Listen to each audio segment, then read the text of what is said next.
आपदी corner में खुशामदीद। इस अभी हालिया सोशल मीडिया के ऊपर एक वीडियो वायरल हुई है जिसमें मलिक रियाज की मुबैना बेटियों के ऊपर मुकदमा दायर किया गया है कि एक एक्ट्रेस है उस्मा खान और उसके घर के ऊपर जो है उन्होंने हमला किया है। तो सोशल मीडिया पे एक हिजान सा बरपा है। उसमें सबसे बुनियादी चीज़ ये है कि उसमें जो वाक़या हुआ है कि उसमें उस्मान मलिक नामी एक शख्स है, उसकी जो बीवी है वो वहाँ पर गई है उस घर के ऊपर लाहौर के अंदर, वो DHA फेज़ 6 के अंदर था। अब उसके बाद जो सूरत सामने आई, वीडियोस जहाँ सामने आ रही हैं, तो उसमें एक बुनियादी चीज़ ये आई है कि वो मकान भी उन्हीं का ही था जो उस्मान मलिक साहब हैं। अब इसमें बुनियादी मुकदमा जो निकल के आ रहा है वो कि मलिक रियाज से उनका ताल्लुक़ जोड़ा जा रहा है। तो कि मलिक रियाज की बेटियाँ उसमें शामिल थीं, उन्होंने ISI का नाम लेके धमकियाँ दी कि भाई हम तुम्हें उठवा लेंगे, या जो जिनसे उनके मुबैना ताल्लुकात थे उस्मान मलिक से, उस्मा खान एक्ट्रेस और उनकी बहन के साथ उनके घर पे जो तशद्दुद किया गया। इसमें बुनियादी मुकदमा यहाँ पर यह है कि अगर आप ये देखें कि ख़वातीन के मामले के ऊपर के मर्द ने उनसे ताल्लुकात जो अगर इस्तेवार किए हुए थे, एक तो ये हुक्मरान तबके की जो ये अय्याशियाँ हैं वो इसी तरह होती हैं, आम लोगों की तरह से ये डील नहीं करते। ये हुक्मरान तबके की अय्याशियाँ हैं जो कि जारी हैं इस तरह से।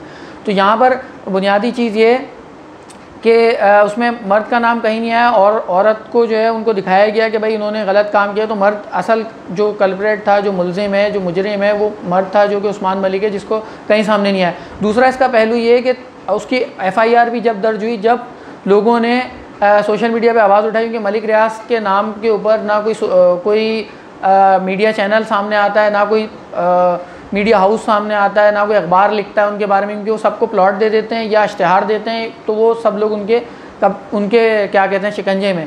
अब यहाँ पर बात अभी आई कि कर्नल की बीवी की बात आई थी कि भाई कर्नल की बीवी ने ये किया और नवाज़ शरीफ साहब इस मुल्क से चले जाते हैं, जरदारी साहब चले जाते हैं, शाहरुख जतोई था एक जो कि शाहजेब को कत्ल करने के बाद उसने वो बाहर आ गया था। तो ये जो हुक्मरान तबका है, ये पूरा 1% जो तबका है, ये सारा वही है, ये सारे मिलके, क्योंकि ताकतवर लोगों को पाकिस्तान में ना सज़ा हुई है ना होगी, क्योंकि पार्लियामेंट के अंदर तमाम इदारों के ऊपर इन लोगों का कब्ज़ा है, चाहे फ़ौज, चाहे जुडिशरी, चाहे सियासत, पार्लियामेंट। असल बात ये कि पार्लियामेंट के ऊपर इन सरमायादारों का, इन जागीरदारों का, इन ताकतवर लोगों का कब्ज़ा है जो कि 1% है। जब तक इनके खिलाफ आवाज़ नहीं उठेगी, आप इसी तरह से वाक़या देखते रहेंगे। ये उसका इजहार है जो कि हम देखते हैं, जो कि हम ज़िंदगियों में देखते हैं।